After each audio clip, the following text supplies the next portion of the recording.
Bonsoir et bienvenue pour le 7-8, nouvelle édition en direct pour débuter cette semaine en direct à 18 h si vous venez de nous rejoindre. Et nous parlerons éducation ce soir avec la nouvelle présidente du pôle de recherche et d'enseignement de l'université Paris-Grand Ouest, Anne-Sophie Barthès. Bonsoir à vous. Bonsoir. Vous nous expliquerez dans un instant vos priorités et surtout les enjeux pour ce PRES, comme on l'appelle.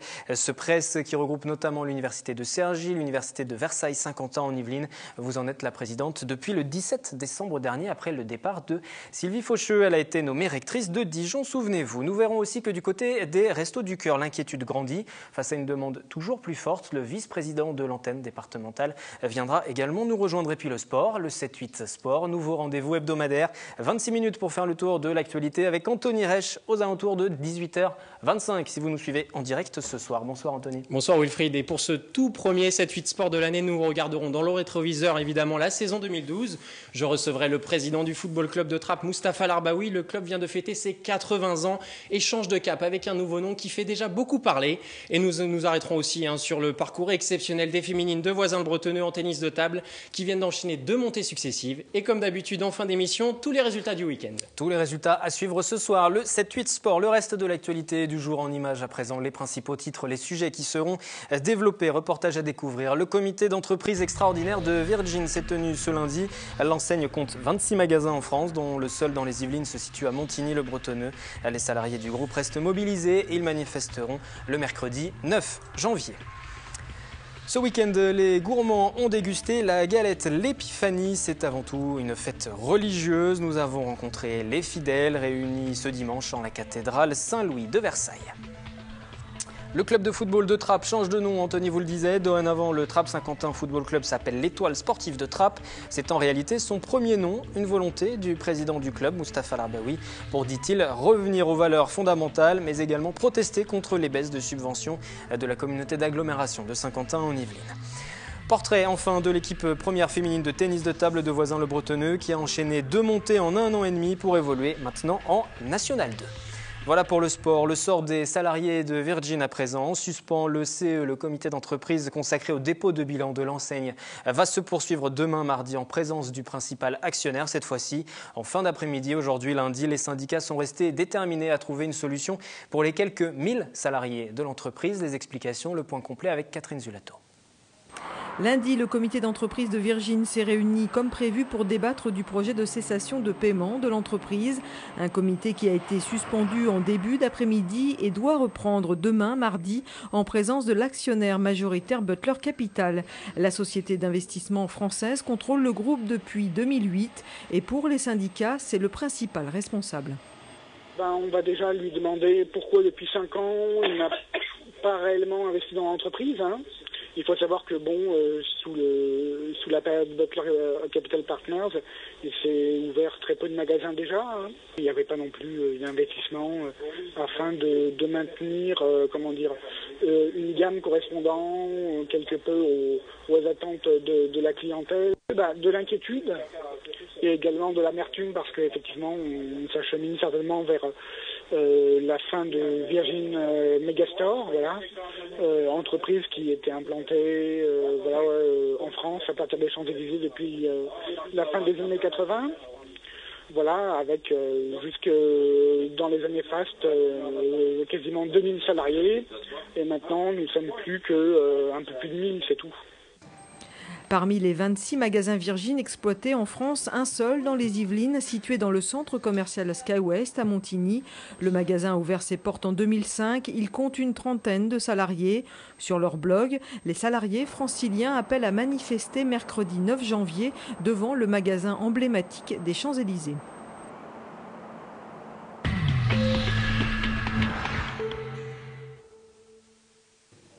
Et nous reviendrons sur cette situation des magasins Virgin et puis le sort des salariés également dans nos prochaines éditions, notamment demain. L'université Paris-Grand Ouest, qui regroupe des établissements d'enseignement supérieur et de recherche de l'ouest de l'Île-de-France, prend un nouveau départ. Lancé le 6 février 2012, une nouvelle présidente vient déjà d'être élue en décembre dernier. Anne-Sophie Barthès, vous succédez donc à Sylvie Faucheux. Elle a été nommée rectrice de l'Académie de Dijon, ce qui explique son départ. Et justement, est-ce qu'on peut parler de nouveau départ pour ce PRES UpGo, Université Paris-Grand Ouest ? Alors, on ne peut pas véritablement parler de nouveau départ parce que je m'inscris vraiment dans la continuité de ce qu'a fait, de ce qu'ont fait d'ailleurs Sylvie Faucheux et Françoise Moulin-Civil pendant quelques mois. Qui était la vice-présidente. Qui était la vice-présidente, pardon, du Press UpGo. Donc ce n'est pas un nouveau départ, c'est une continuité et une volonté forte de donner à ce presse qui vient de naître une visibilité et à ses membres un rayonnement qu'ils n'auraient peut-être pas s'ils ne se regroupaient pas au sein de ce pôle de recherche et d'enseignement supérieur. Ça n'a pas déstabilisé le presse, justement, le regroupement, d'avoir un changement à opérer aussi rapidement pour la présidence? C'était pas prévu. Hein. Voilà, ce n'était pas prévu, ce n'était doublement pas prévu. Ni le départ de Françoise Moulin-Civil, donc vice-présidente, qui elle également a été nommée rectrice de l'Académie de Lyon, ni celui quelques semaines plus tard de Sylvie Faucheux au sein de l'Académie de Dijon. Nos statuts ne prévoyaient pas cette vacance, cette double vacance à la tête de l'exécutif du presse, mais très rapidement, nous nous sommes retrouvés entre membres qui, comme toujours, comme depuis le départ, souhaitent collaborer et mener à terme des projets innovants, structurants. Et voilà. Ça n'a pas déstabilisé, remis en cause les différents projets. La volonté de chaque membre est toujours là, forte et engagée au sein de ce presse. On va voir vos priorités pour les prochains mois. On va parler des missions aussi du presse pour le grand public, Bien expliquer sûr. un peu, faire encore un peu de pédagogie. Ce presse est tout nouveau. C'est une création de l'université. Donc Cergy-Pontoise et l'université de Versailles Saint-Quentin en Yvelines. Il y a des membres associés. On peut citer l'École nationale supérieure d'architecture de Versailles, l'École supérieure des techniques aéronautiques et de construction automobile. En tout, 13 instituts sont membres à travers ce Grand Ouest. Pourquoi justement avoir voulu fédérer tous ces moyens? Pourquoi avoir décidé de vous regrouper au sein du presse? Alors on a décidé de se regrouper parce qu'on s'est dit qu'on ferait mieux à 13 que seul. Et que parfois nous étions voisins sans nous connaître suffisamment, voire sans nous connaître du tout, et que ce presse était l'occasion de gagner en transversalité, en force, en moyens et en intelligence finalement, puisque c'est un regroupement d'acteurs de l'enseignement supérieur qui souhaitent avancer, qui souhaitent faire gagner l'université française, encore une fois, en compétences, en visibilité internationale, etc. Ça permet de faire des économies aussi peut-être. Ça permet également. C'est souvent le mot coordonné, mutualisé qui revient quand on lit aussi les statuts du presse. Oui, ça permet de faire des économies, mais ça permet surtout, en tout cas dans un premier temps, de faire émerger des projets qui ne pourraient pas voir le jour s'ils étaient portés par un établissement seul. Alors justement, parmi ces différents projets, il y a l'IEP, c'est l'Institut d'études politiques. Ce serait le 10e en France, qui va voir le jour normalement à la rentrée 2013. Créer cet IEP, c'était véritablement aussi une demande très forte, nécessaire. Pour répondre justement à cette demande, vous avez décidé de le mettre en place? Alors l'IEP, c'est un projet extrêmement ambitieux, peu y croyaient au départ. Nous pensons qu'il verra le jour à la rentrée peut-être 2013, dès la rentrée 2013. Alors pourquoi un nouvel IEP? Pourquoi un 10e IEP? Pour deux raisons. La première, c'est qu'il y a une forte demande. Plus de la moitié des étudiants, enfin des lycéens qui se présentent au concours des IEP viennent d'Île-de-France. Moins de 10% d'entre eux réussissent ces concours. Donc forte demande, c'est la première raison. Et la seconde raison, c'est que nous souhaitons faire un IEP qui ne ressemble pas aux autres. Un IEP renouvelé, un IEP nouvelle formule. Alors ce sera quoi cette nouvelle formule? Alors nouvelle formule parce que des publics divers que l'on va aller chercher dans des territoires qui... Donc en banlieue, par exemple. Voilà, en banlieue. Nous avons déjà monté un certain nombre de partenariats avec des lycées de zones fragiles. Partenariats pour que soient créés au sein de ces lycées des préparations au concours des IEP pour que des lycéens qui, encore une fois, ont les compétences mais n'ont pas toujours l'idée, l'ambition de présenter ces concours, de les présenter dans de très bonnes conditions. Donc des publics divers que l'on va aller chercher, c'est la première originalité. Et la seconde, c'est une coloration, pédagogique, c'est-à-dire que cette IEP sera fortement axée vers les politiques territoriales, politiques de la ville, gouvernance territoriale, ce qui n'est pas le cas de tous les autres IEP. 150 places en première année?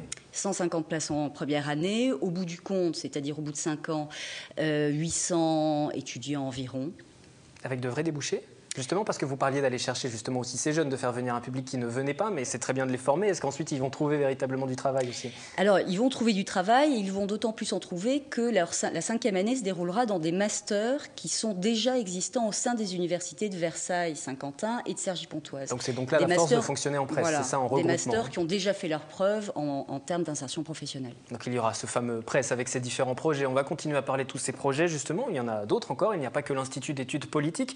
Malgré tout, une question se pose de créer ce modèle. Est-ce que c'est véritablement aussi aujourd'hui l'avenir des différentes universités? L'avenir passe par ça, forcément, ne serait-ce que pour concurrencer les campus à l'américaine, par exemple? Aujourd'hui, l'avenir passe par les regroupements.